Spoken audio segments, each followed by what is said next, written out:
A gente viu um monte de cara pegando esses pães que estavam no chão, passando um plástico e levando pro barco. Gente, o Lael teve um chilique. Cara, eu não acredito, que nojo. Eu tô comendo esse pão faz 3 dias. E você vai comer isso? Eu falei, claro que eu vou, cara. Ele disse, você é um porco, não acredito que você vai comer. Eu falei, Léo, você tá comendo há 3 dias.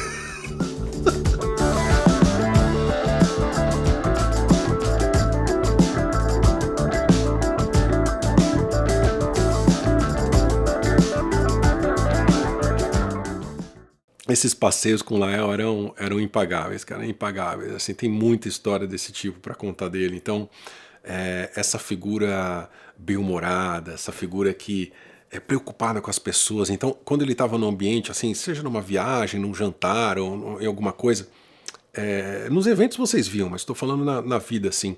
Ele estava sempre procurando se tinha alguém que estava desenturmado para ir lá e puxar, ou se alguém que estava mais triste ele ia lá fazer uma brincadeira. Ele estava sempre preocupado com como as pessoas, se todo mundo está aproveitando, se todo mundo está se divertindo, se todo mundo tá bem, e se alguém não tivesse bem, ele ia fazer das tripas coração para deixar aquela pessoa bem, sabe?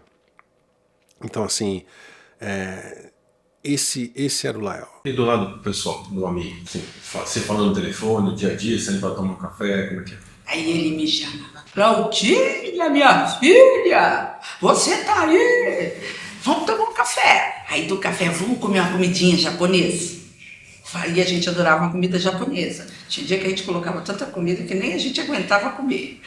E a gente ia em restaurante, tomar cafezinho, ir pro Vale do Amor, sabe? Com os amigos, a gente estava no carro e partia. E quando ele reclamava também, nossa, isso aqui não tá bom.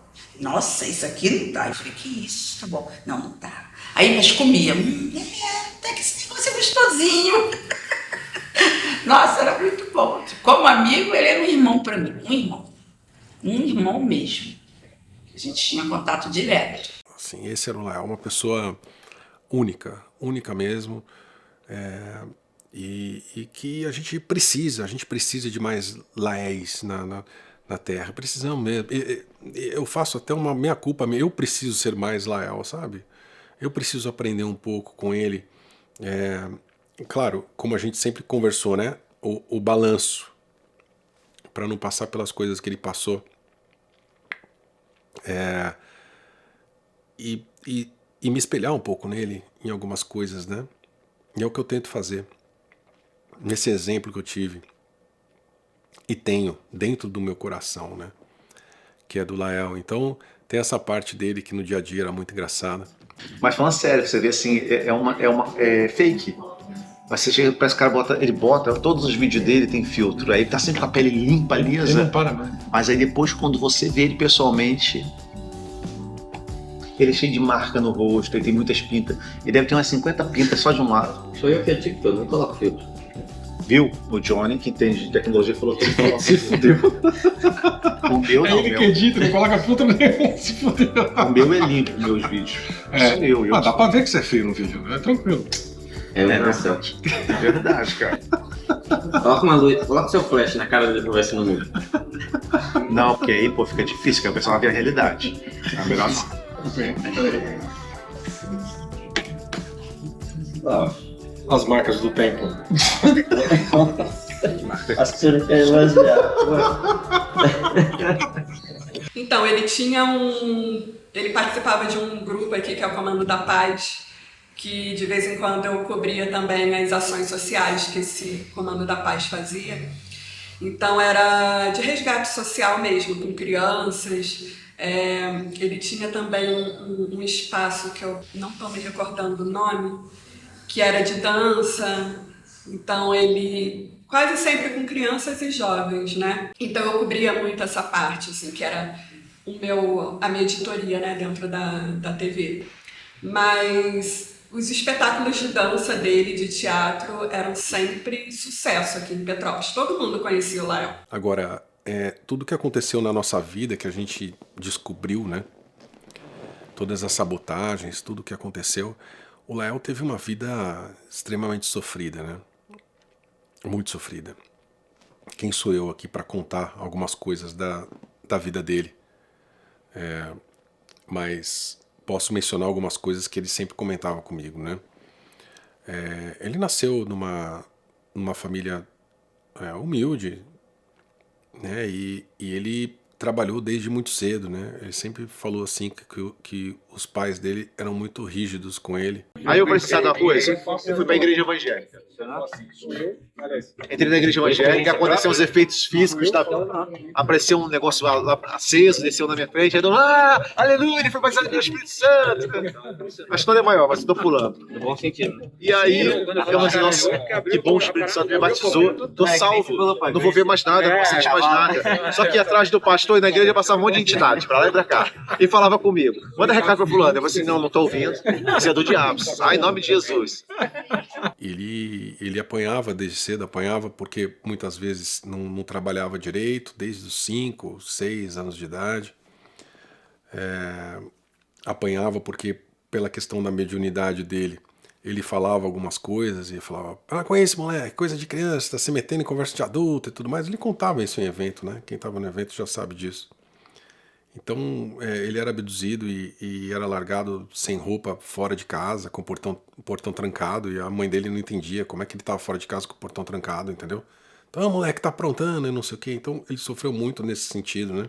Inclusive tem história, né, que são histórias comprovadas, que nós estávamos todos sentados na sala do apartamento e a minha mãe foi para, né, a gente começou a novela e minha mãe sempre fazia a janta antes da novela para ela poder sentar e ver a novela.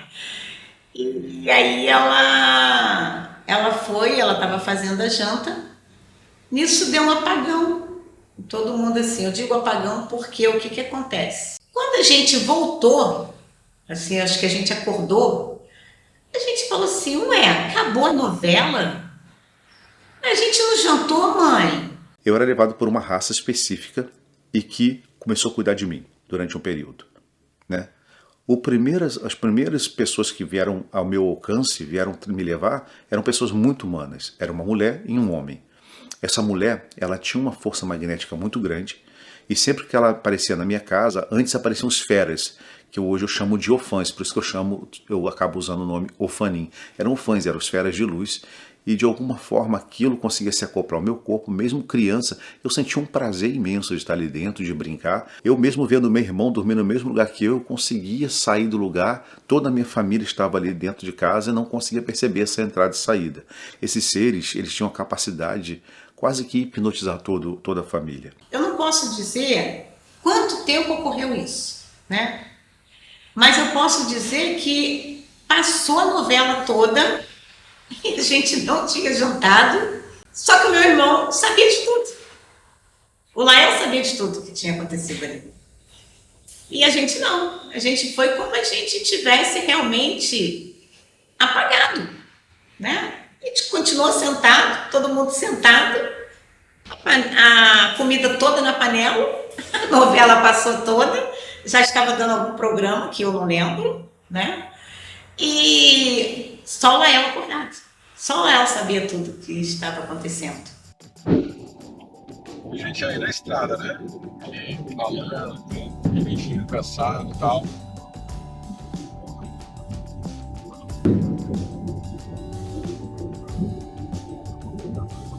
Isso aí, né? Trabalhando de motorista. Olá, El. Tudo certo aí? Só na vida boa. Ele sofreu diversas coisas. Ele tem um caso que a Márcia, irmã dele, conta de abdução, que ele foi levado no meio da cidade. Eu acho que ele tinha 5 anos de idade, a Márcia um pouco mais. E ele é levado, e depois vão achar ele algumas horas depois, tá todo mundo procurando.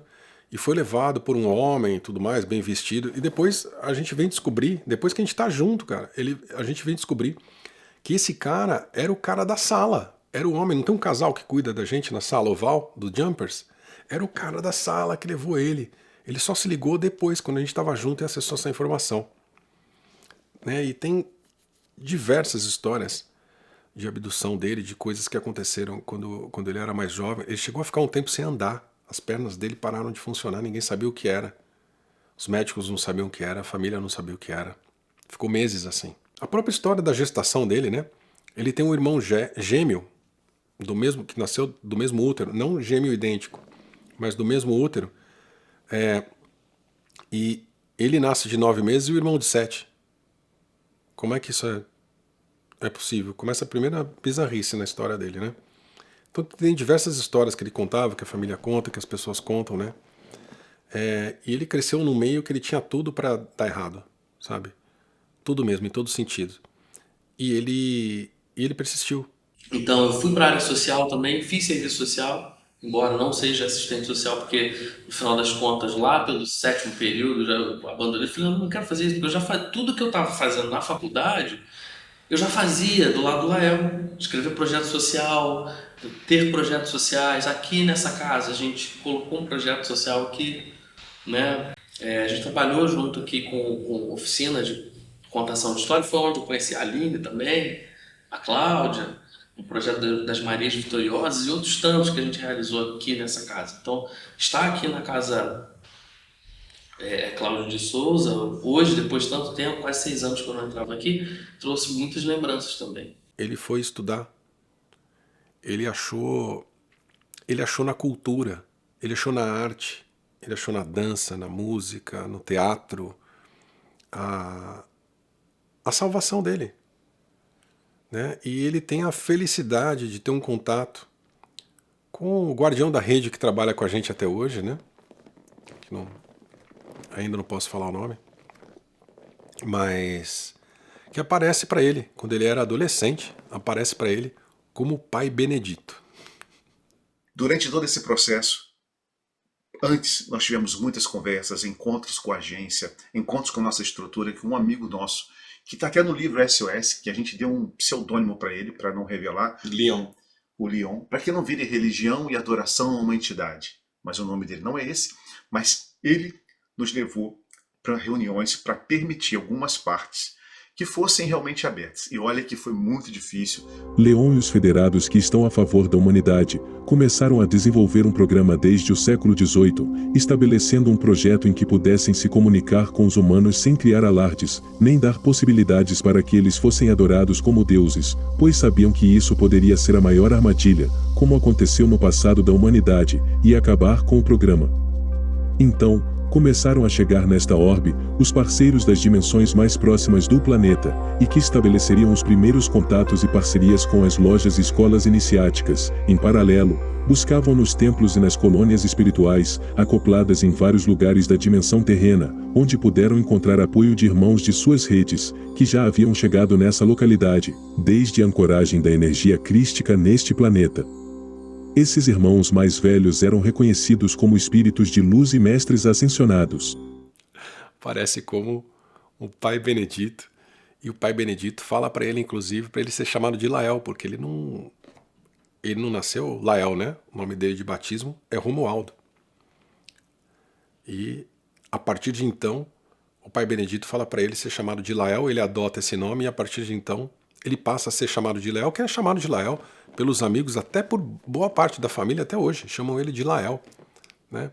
E pelo mesmo motivo que hoje eu peço e insisto em ser chamado de Lian, né? Ele se descobre como Lael, o Pai Benedito fala isso para ele, esse download vem para ele naquele momento, e a partir de então ele passa a ser chamado de Lael e assume o Lael em todas as suas atividades. Acho que ele tinha uns 16 para 17 anos. E ele realmente, ele trabalhou em empresa, trabalhou em muita coisa, mas o trabalho que as pessoas não conhecem do Lael e precisam conhecer, e a gente vai fazer um esforço para que vocês conheçam, é o Lael antes do Educação Consciencial.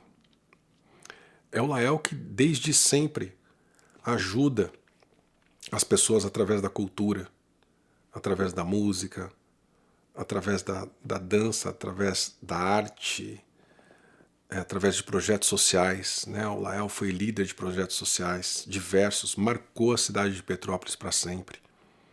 Alguns projetos que estão vivos até hoje.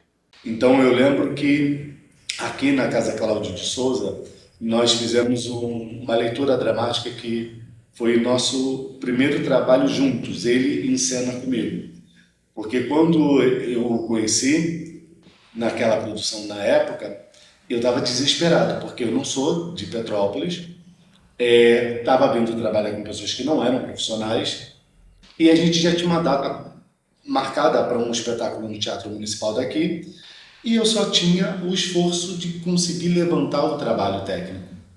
E ele entra e fala assim, olha, eu tenho uma empresa de produção e eu posso fazer tudo para você, eu posso fazer iluminação. E aí eu falei, aí, me salvou. Então, nessa primeira produção, ele estava muito presente nos bastidores. Mas na segunda, a gente já estava dividindo o palco. Então, tudo que a gente fazia era já contando que um tivesse perto do outro no processo de produção. E aí, nisso a gente nem dormia, porque a gente, ao mesmo tempo que estava produzindo coisas que a gente queria fazer ou com a companhia ou com o meu trabalho, a gente estava produzindo coisas também sobre o livro, né? A Saga de Jó, que era um livro dele infantil, que virou musical. A gente virou à noite, ele cortando o figurino, eu construindo os bonecos para o espetáculo. E alguns espetáculos que eu fiz na cidade, né? Eu fiz o Alto de Natal nas Águas, que é um espetáculo que aconteceu dentro do lago na Praça da Liberdade. Nesse mesmo ano eu fiz o Dualidade, um espetáculo de dança contemporânea. Depois eu ganhei de novo com o figurino, eu e minha irmã, que foi o figurino da Saga de Jó, da peça de teatro, que foi todo feito com material reaproveitado, foi fantástico. É engraçado que eu ganhei aqui com figurino, mas ganhei com o teatro no Rio.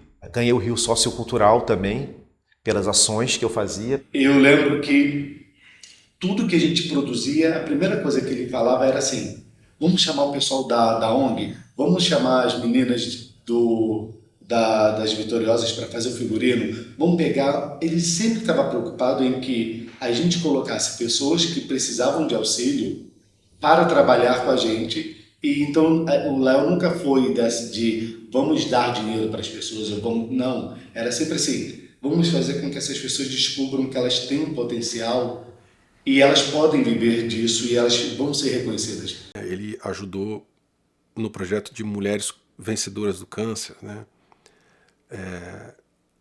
Projetos de inclusão, pessoas com todos os tipos de deficiência, crianças em situação de perigo, ele tirou da rua. O Léo se formou em assistência social, ele foi assistente social, exerceu durante muito tempo e entrou para a política para fazer a diferença.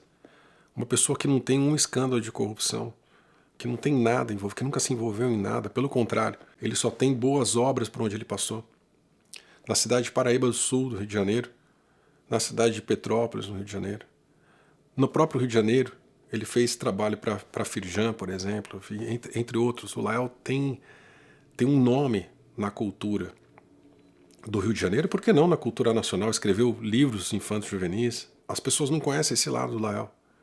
Desde sempre ajudando as pessoas. Às vezes ele não podia sair em Petrópolis porque ele estava com pressa, só que ele queria ver a família e os amigozinhos mais íntimos.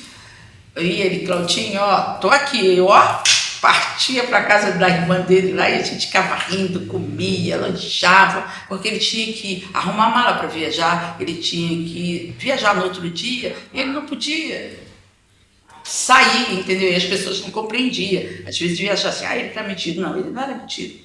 É porque era uma correria a vida dele. Mas a gente estava junto. Almoçar e tomar café era com ele mesmo.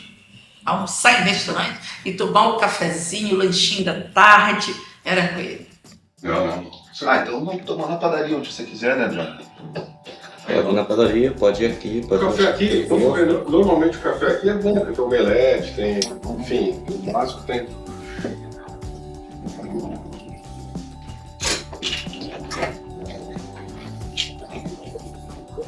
Lateral, você não está esquecendo nada. Então quando a gente se encontra na fisicalidade e ele entra para a educação consciencial, a vida dele de desperto não começa ali. Apesar da gente ter descoberto muita coisa junto, mas a vida dele de avatar encarnado não começa ali, não começa em 21. A vida dele de avatar encarnado começou quando ele nasceu.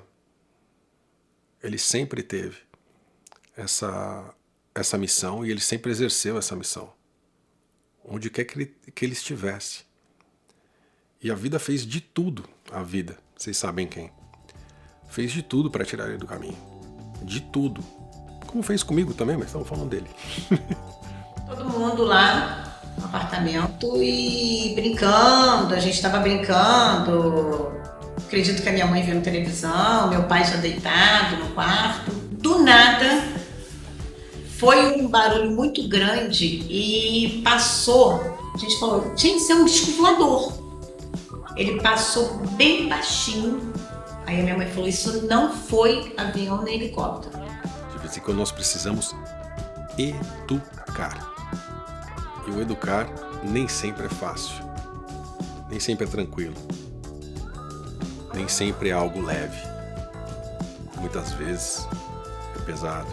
Muitas vezes nos faz triste de ter que tomar uma atitude, de ter que tomar uma ação. Não é verdade? E é isso também que a gente aprende com o Rael.